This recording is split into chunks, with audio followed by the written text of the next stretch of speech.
قرآن مجید میں اعلان فرما رہا ہے کہ دین کے معاملے میں کوئی جبر نہیں ہے، دین میں کوئی زبردستی اور زیادتی نہیں ہے۔ قد تبین الرشد من الغی، ہدایت کو گمراہی سے الگ کر کے اور نمایاں کر کے بتایا جا چکا ہے۔ عزیزان گرامی، میں نے آپ کی خدمت میں کل ملوکیت والے اسلام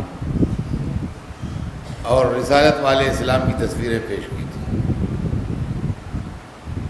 اور کئی تصویریں پیش کر کے یہ بات سمجھانے کی کوشش کی تھی کہ ملوکیت والا اسلام کیا ہے اور رسالت والا اسلام کیا ہے۔ اس لیے کہ رسول کی زندگی ہی میں اسلام میں دو طرح کے لوگ شامل ہو گئے تھے۔ کچھ وہ تھے جو اسلام کو رسالت سمجھتے تھے، اور کچھ وہ تھے جو اسلام کو حکومت سمجھتے تھے۔ تو وہ لوگ جو اسلام کو حکومت سمجھتے تھے، انہوں نے اسلام کے اندر ہر عمل اس بات کو پیش نظر رکھ کے کیا کہ اس حکومت پر کسی طرح سے قبضہ کر لو، اس حکومت کو اپنے قابو میں لے آؤ اور یہ حکومت تمہارے ہاتھ میں آ جائے۔ لہذا انہوں نے ہر وہ سیاست، ہر وہ مکر، ہر وہ فن، ہر وہ فریب جائز رکھا جو مذہب میں ناجائز تھا۔ اور یہاں سے ایک بہت بڑے سوالات کا دفتر کھل گیا کہ ایسا کیوں ہوا، ایسا کیوں ہوا، ایسا کیوں۔ میرا خیال یہ ہے کہ یہ آیت جو میں نے پڑھی ہے، اس کے اندر سارے سوالوں کے جواب موجود ہیں۔ اگر آدمی اس کو غور سے، تصور سے، اچھے فکر سے پڑھے تو خود بخود سارے سوالوں کے جواب مل جائیں گے کہ ایسا کیوں ہوا، ایسا کیوں نہیں ہوا۔ آیت کو پھر سے غور کیجئے، لا اکراہ فی الدین، دین میں جبر نہیں ہے، دین میں جبر نہیں ہے۔ حکومتیں اپنا اقتدار جبر کی بنیاد پر قائم کرتی ہیں، دین میں جبر نہیں ہے۔ حکومتیں انتقام میں بلیو کرتی ہیں، دین میں جبر نہیں ہے۔ حکومتیں اپنے مخالفین کو سزائیں دیتی ہیں، دین میں جبر نہیں ہے۔ غور کیجیے گا، اس کو سنتے جائیے گا، دین میں جبر نہیں ہے، یہ قرآن کہہ رہا ہے، میں نہیں بول رہا ہوں، قرآن سن رہا ہے، دین میں جبر نہیں ہے۔ اب آئیے دلیل سنیے۔ جس وقت حضور سرور کائنات فاتح کی حیثیت سے مکے میں داخل ہوئے، جو میں نے کل آپ کو واقعہ بیان کیا کہ اس نے دیکھے کہا کہ اوفو، تمہارے بھتیجے نے بہت بڑی حکومت بنائی، یاد ہے نا کل کی مجلس؟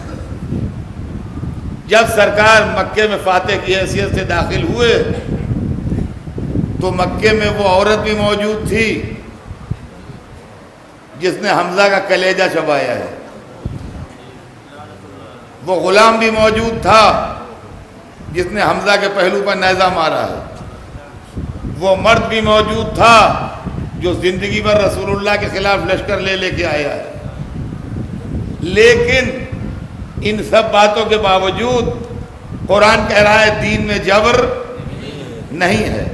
وہ عورت ٹکڑے ٹکڑے کی جا سکتی تھی، وہ غلام آگ میں جھونکا جا سکتا تھا، وہ مرد جو ہے وہ سولی پہ چڑھایا جا سکتا تھا، لیکن سرور کائنات بادشاہ نہیں تھے،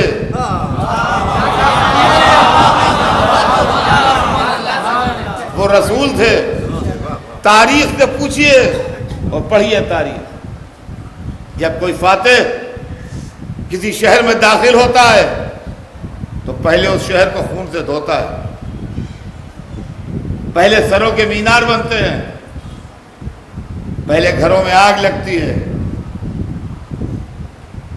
پہلے بچوں اور عورتوں کو ستایا جاتا ہے، قتل عام ہوتا ہے، اور اس کے بعد اس کا پرچم لہراتا ہے، اور اس وقت اس شہر کے باشندے ہاتھ جوڑے ہوئے ذلیل غلاموں کی طرح سفید پرچم لیے ہوئے آتے ہیں کہ امن دیجئے، معاف کیجئے، خطائیں بخش دیجئے، ہماری زندگی ہمیں بخش دیجئے، ہم آپ کے تابعدار اور غلام ہیں، کبھی آپ سے بغاوت نہیں کریں گے، اور اچھی طرح خون بہا کے فاتح جو ہے وہ بخشتا ہے۔ لیکن جب رسول داخل ہوتا ہے کسی شہر میں تو امن کا سفید پرچم لیے ہوئے داخل ہوتا ہے۔ مکے والوں نے سفید پرچم نہیں لہرایا، سرور کائنات نے سفید پرچم لہرا کے مکے میں قدم رکھا ہے کہ سب کے لیے امان ہے، جو اپنے گھر کا دروازہ بند کر کے بیٹھ جائے اس کے لیے امان ہے، جو اسلحہ اتار کے بدن سے نکلے اس کے لیے امان ہے، جو ابو سفیان کے گھر میں چلا جائے اس کے لیے امان ہے۔ سرور کائنات نے مکے میں داخل ہو کے امان کے دروازے کھول دیے، کہا یہ ہے اسلام۔ تلواروں سے جسم ٹکڑے کیا جا سکتا ہے، دل نہیں بدلا جا سکتا۔ سرور کائنات کا کام دل بدلنا تھا، جسم بدلنا نہیں تھا۔ رسول نے جسم نہیں بدلا، دل بدلے۔ یہ ہے کردار رسول اور سیرت سرور کائنات۔ اب یہ سیرت سرور کائنات کہاں ملے گی یہ دیکھتے چلیے، قدم آگے بڑھائیے، تاریخ قدم قدم آگے بڑھے گی، اور جیسے جیسے آگے بڑھے گی ویسے ویسے منظر پیش کرتی جائے گی۔ رسول کی آنکھ بند ہوتی ہے، پوچھنے والے پوچھتے ہیں علی شیر خدا تھے، علی نے تلوار کیوں نہیں اٹھائی؟ علی بادشاہ تھے کہ امام؟ پہلے یہ طے کیجئے۔ بادشاہت دنیاوی ٹرم ہے، امامت دینی ٹرم ہے۔ پہلے علی کی حیثیت طے کیجئے کہ علی بادشاہ تھے کہ امام تھے۔ اگر بادشاہ تھے تو تلوار اٹھانا چاہیے تھی، اگر امام تھے تو لا اکراہ فی الدین۔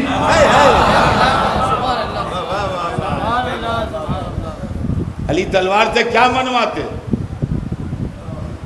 امامت تلوار سے نہیں منوائی جاتی۔ بادشاہ تھے نہیں جو بادشاہت منواتے، بادشاہ تھے نہیں جو بادشاہت منواتے، امامت تلوار سے منوائی نہیں جاتی۔ لہذا خاموش۔ پیغمبروں کو اللہ نے بڑی طاقت دی تھی،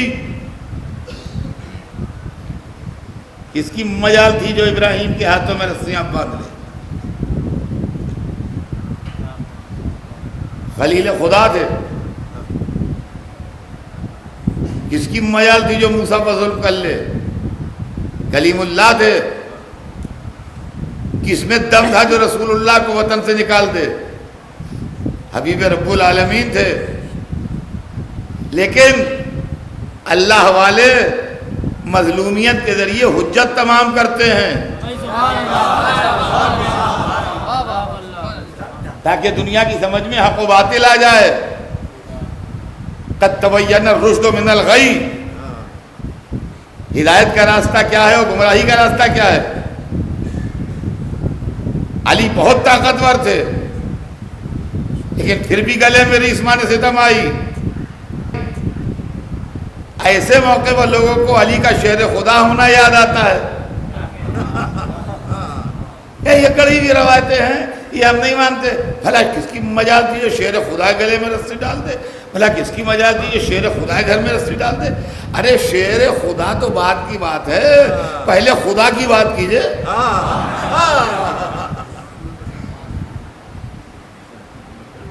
ایک جگہ دو اصول نہیں چلیں گے۔ جس کی مجال تھی جو شیر خدا گلے میں رسی ڈال دے، سب گڑھی ہوئی روایتیں ہیں جھوٹی۔ شیر خدا زیادہ مضبوط ہے، قوی ہے کہ خدا؟ آپ مجھے بتائیے۔ آپ کے گھر میں کوئی گھس جائے اور آپ طاقتور ہوں، کیا اپنے گھر میں گھسنے دیجیے گا؟ تو یہ جو واقعہ مشہور ہے کہ خانہ کعبہ کی دیواروں کا بت رکھے تھے، یہ میرے خیال میں جھوٹا واقعہ ہے. کس کی مجال تھی جو خدا کے گھر میں بت رکھ دے؟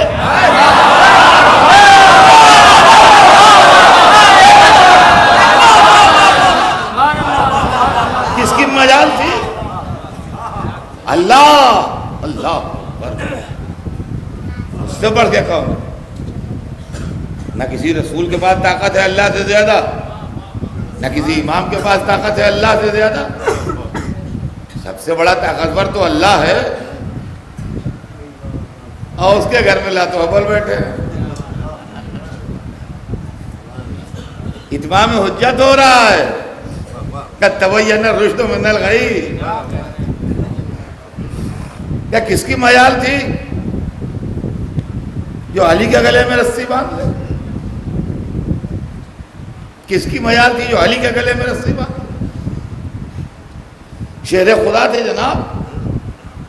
اب میں نے کہا اسی لیے تو باندھ لی کہ شیر خدا تھے. اگر خالی شیر ہوتے ہر ایک چیز کا دور ہوتا. اگر خالی شیر ہوتے ہر ایک جان بچا کے بھاگتا. مگر جانتا تھا کہ شیر خدا ہیں وہی کریں گے جو اللہ کی مرضی ہے.